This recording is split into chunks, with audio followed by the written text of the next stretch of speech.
नमोस्तु नमोस्तु नमोस्तु।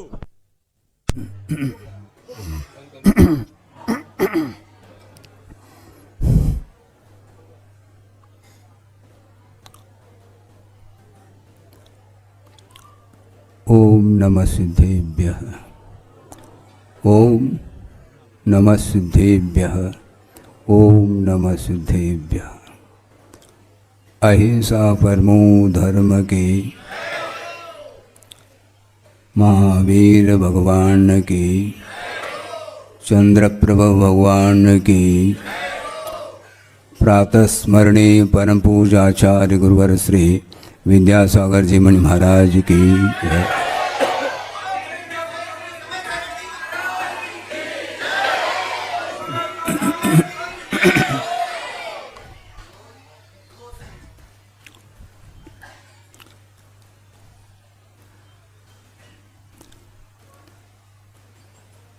आपके सामने उद्गार व्यक्त करने के लिए बहुत सारे भाव हैं, विचार हैं, किंतु उन सभी भावों को, उन सभी विचारों को शब्द रूप देना संभव नहीं हो सकता। और यह 4-5 दिन हो गए हैं जो वातावरण निर्मित हुआ है,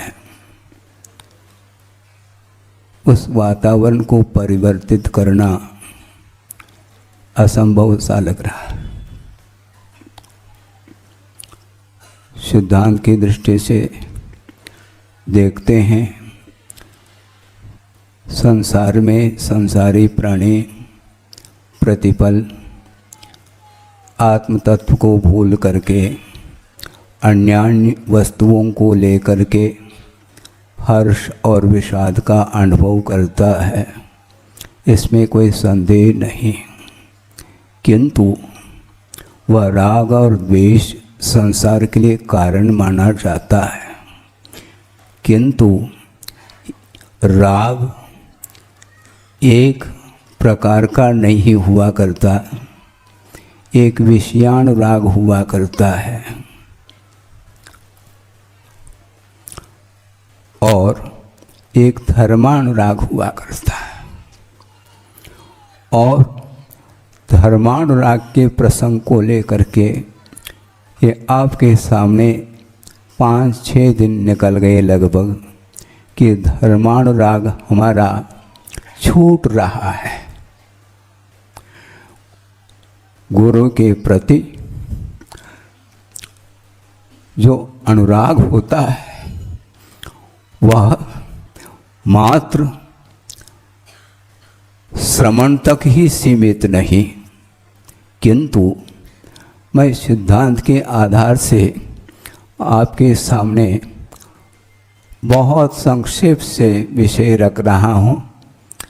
एक आध दिन बाद और विस्तार के साथ विषय रखा जा सकता है, रखेंगे कि कहाँ तो समोशरण में प्रभु विराजमान हैं और वे केवल ज्ञान से संपन्न हैं, और समोशरण में गणधर परमेष्टि विराजमान हैं, और भी अनेक प्रकार की रिद्धिधारी आदि श्रमणों से वह सभा भरी हुई है। और स्वर्गीय अथवा चतुर्निकाय के देव देवांगनाएं भी वहाँ पर उपस्थित हैं, और दिव्य ध्वनि खिर रही है।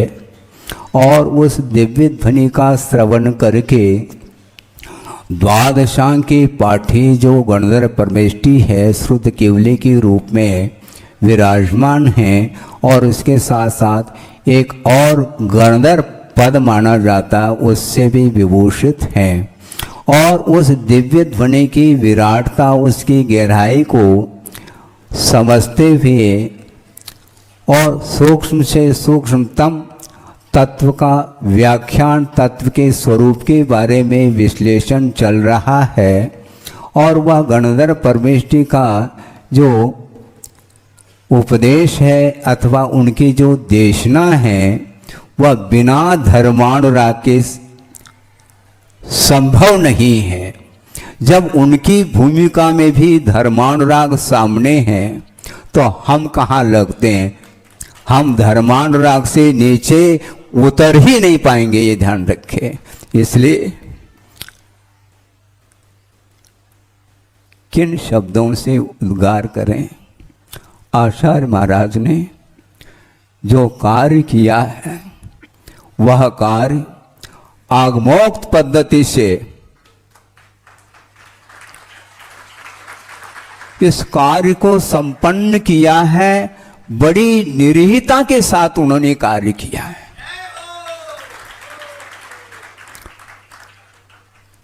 50-55 साल तक उन्होंने दीर्घकालीन आत्म साधना करते हुए मात्र भारतवर्ष के लिए नहीं, समूचे विश्व के लिए वस्तु तत्व का जो प्रकाश दिया है वह प्रकाश न भूतो न भविष्यति।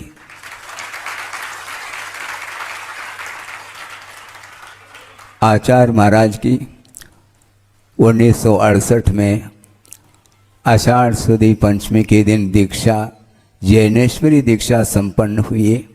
उस समय भी मैं अनुपस्थित था, उपस्थित नहीं था। जो गए थे उनका सौभाग्य अलग था, उनका पुण्य अलग क्वालिटी का था। किंतु आचार्य श्री की दीक्षा संपन्न होने के लगभग 20 दिन के उपरांत उनके चरणों में जाने का अवसर मिला, जबकि 2 साल उनको घर का त्याग करके समय निकल चुका था। 1 साल आचार्य देशभूषण जी के संग में वो रहे। उसके पश्चात वो वहाँ से निकल करके आचार्य ज्ञान सागर जी महाराज के पास आए और सुनते हैं कि लगभग 11 महीने के उपरांत जैनेश्वरी दीक्षा उनको प्राप्त हुई। 2 साल तक ब्रह्मचर्य अवस्था में रहे और ब्रह्मचर्य अवस्था में भी उनका दर्शन हम लोगों को नहीं हो पाया। उसके बाद निर्ग्रंथ अवस्था को धारण करने के उपरांत 20 दिन के उपरांत वहाँ पर पहुँच गए। अजमेर में भागचंद सेठ सोनी जी की जो नशिया है, सोने की नशिया से वह ख्यात है, और वहाँ पर पहुँच गए। वह सारा का सारा दृश्य सामने आ रहा है स्मृति पटल पर। और इसके बाद उस समय आचार्य ज्ञान सागर महाराज जी का भी दर्शन मिला और लगभग 1 महीना 1.25 महीना रुक करके निकल गए, क्योंकि उम्र हमारी कम थी, लौकिक पढ़ाई चालू थी। उसके उपरांत दूसरे साल सन 69 में पुनः आना हुआ, अजमेर में ही आना हुआ। किंतु एक दूसरी कॉलोनी है केसरगंज, वहाँ पर आचार्य महाराज का चातुर्मास संपन्न हो रहा था। वहाँ पर भी आचार्य ज्ञान सागर जी का दर्शन हमें प्राप्त हुआ और आचार्य श्री का भी हुआ। उस समय मुनि अवस्था में आचार्य महाराज थे, किसी ने भी दर्शन नहीं किया होगा। आचार्य बनने के उपरांत तो आप लोगों ने दर्शन किए, किंतु मुनि अवस्था में भी हमें वह अवसर प्राप्त हुआ। उसके बाद कहने की कोई आवश्यकता नहीं है।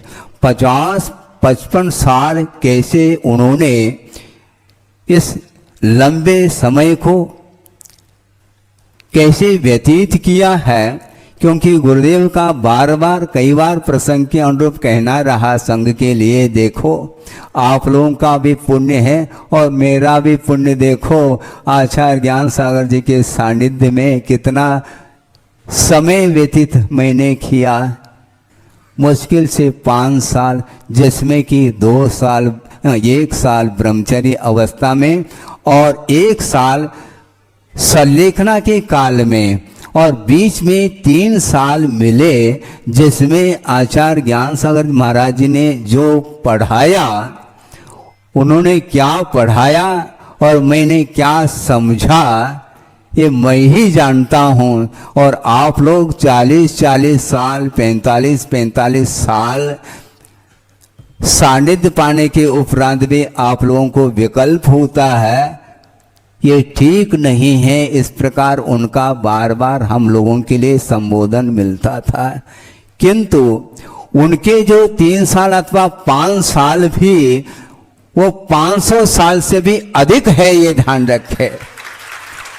और हम लोगों के लिए जो सानिध्य मिला है और 40-45 वर्ष मिलने के उपरांत भी लगता नहीं कि हम इतने दीर्घ काल गुरुदेव के चरणों में रहे, क्योंकि अपना अपना उपादान हुआ करता है। इसलिए हम ज़्यादा नहीं कहना चाहते हैं। 5-6 दिन के पूर्व में जो यह आपके सामने सुनने को और देखने को मिला, और मैं इस प्रसंग को थोड़ा सा और बढ़ा करके इस विषय को पूर्ण कर लूँ। सन 1914 में ग्रीष्म काल आचार्य महाराज का संपन्न हुआ नेमावर सिद्ध क्षेत्र में, और उसके उपरांत विहार करते करते आप ध्यान दें, वो विहार करते करते करते विदिशा पहुँचे पूरे संघ के साथ।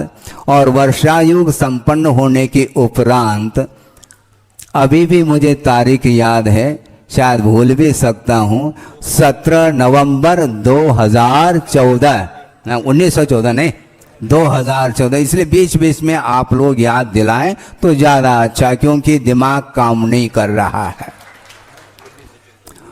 1914 नहीं 2014 में ग्रीष्म काल में नेमावर में उन काल व्यतीत करके विदिशा की ओर विहार करके वहाँ पर वर्षा योग संपन्न किया। और उस वर्षा योग के संपन्न होने के उपरांत 17 नवंबर 2014 को हमारे लिए आदेश मिला कि आपको थोड़े दिन के लिए, हाँ, और क्या मैं जो कह रहा हूँ कुछ समय के लिए बाहर जा कर के भी अनुभव कर लेना चाहिए, ऐसे कुछ शब्दों के प्रयोग उन्होंने किए थे। और उनके आज्ञा के अनुरूप 2014 निकल करके 2015 में इंदौर में चातुर्मास संपन्न हुआ, 2016 में बागीदोरा में हुआ, 2017 में अशोकनगर, और 2018 में सतना में वर्षा योग संपन्न हुआ। उसी समय आचार्य महाराज सतना से बहुत करीब थे, खजुराहो में वो वर्षा योग संपन्न कर रहे थे, और उनके संग में योग सागर जी आदि सारे श्रमण संघ वहाँ पर उनके साथ था। और वर्षा योग संपन्न होने के उपरांत मन में भाव आया, आचार्य महाराज पास में हैं, जाने का मन तो था, लेकिन बिना आज्ञा के थोड़ी जा सकते हैं। हम लोगों ने संकेत मंगवाया कि महाराज आपके आज्ञा के अनुरूप वर्षा योग संपन्न हुआ है, अब आगे के लिए हम प्रतीक्षा में हैं आपके संकेत के लिए। तो उन्होंने ये शब्द बोला, मैं जा रहा हूँ, पीछे पीछे आ जाना। मैं जिधर जा रहा हूँ पीछे पीछे आ जाना। वह इसलिए इस प्रसंग को रखा। उसी प्रकार मैं गंज बासोदा से पीछे पीछे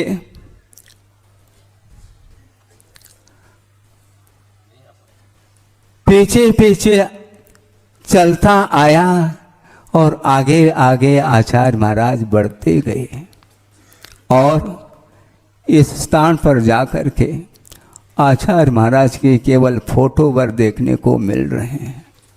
और वो कहाँ पहुंच गए हैं, बहुत उच्चतम पर्याय को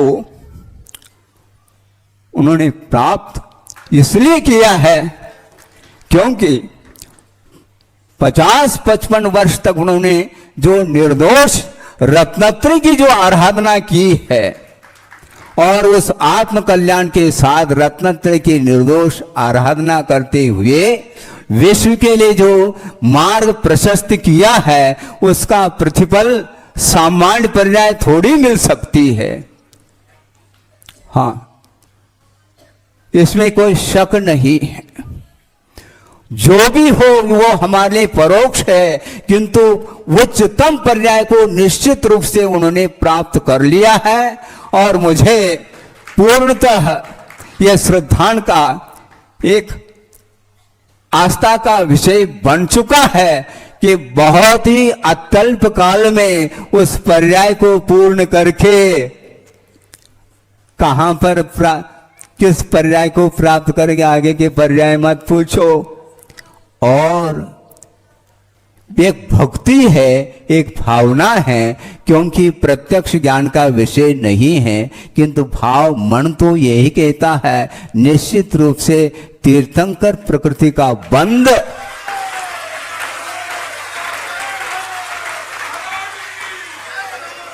मैं इसलिए कहना चाहता हूं, बड़े साहस के साथ कहना चाहता हूं कि एक यशोधर मुनि महाराज के ऊपर श्रेणिक ने एक महान उपसर किया।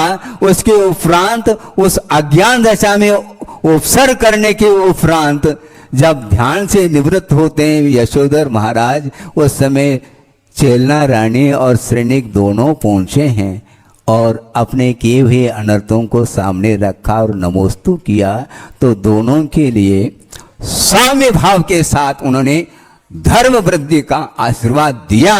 उसके फल स्वरूप जो उनके अंदर श्रेणी के अंदर जो पश्चाताप रूपी अग्नि झुलसने लगी और उसके फल स्वरूप मिथ्यात्व के साथ उन्होंने जो नरकाई का बंद किया था वो तो अपनी जगह है। इसके उपरांत पवित्र परिणाम होने के फल स्वरूप षोडशकारण भावना के माध्यम से उन्होंने सम्यक दर्शन को भी प्राप्त कर लिया और सम्यक दर्शन को क्षय के रूप में भी परिवर्तित किया और साथ साथ तीर्थंकर के पाद मूल में षोडशकारण भावना के माध्यम से तीर्थंकर प्रकृति के उज्ज्वल परिणाम उनके अंदर हुए। कौन है वो श्रेणिक है, अविरति है, असंयमी है। और कहा तो ये स्थिति है श्रेणिक की। और इधर आचार्य महाराज ने जो 50-55 साल तक जो सच्चे देव गुरु शास्त्र की आराधना करके चतुर्विध संघ का निर्माण करके और समाज के लिए ही नहीं पूरे देश और राष्ट्र के लिए, विश्व के लिए जो अहिंसा का जो स्वरूप है, मोक्ष मार्ग का जो स्वरूप है, उसको प्रदर्शित प्रशस्त बनाते हुए वो इस कार्य को उन्होंने संपन्न किया है। हमारे पास शब्द नहीं और न समय है, इसलिए उनके चरणों में इतना ही भाव व्यक्त करना चाहता हूँ। जहाँ कहीं भी वो हों तो वो हमारे लिए बार बार स्मृति के विषय बने रहें और उनको याद करते हुए हम अपने शेष जो जीवन है उस शेष जीवन को भी बिना किसी अपेक्षा, बिना किसी इच्छा के निरीक्षता के साथ उन्होंने जो कार्य संपन्न किया है उसी प्रकार हम भी अपने शेष जीवन में उस कार्य को संपन्न कर सके। इस प्रकार उनके चरणों में हम भावना, भक्ति और प्रार्थना करते हैं, प्रभु हमारे लिए उसी प्रकार शक्ति प्रदान करे, क्योंकि भावना भी अपने आप में सिद्धांत तक ले जाने वाली भावना मानी जाती है। इसलिए हम गुरु से और प्रभु से प्रार्थना करते हैं कि थोड़ा सा जीवन बचा है और उसको उसी प्रकार जो उन्होंने कार्य किया है निरीता के साथ, उसी प्रकार निरीता के साथ हम रत्नत्र की आराधना करते हुए इस पार्थिव शरीर का विसर्जन कर सकें। इस पवित्र भावना के साथ अहिंसा परमो धर्म की जय। आचार्य प्रवर श्री विद्यासागर जी मुनि महाराज की जय। बोधि समाधि परिणाम शुद्धि स्वात्मोपलब्धि शिव शोक सिद्धि चिंतामणिम चिंतित वस्तुदाने त्वां वंदमानस्य ममास्तु देवी।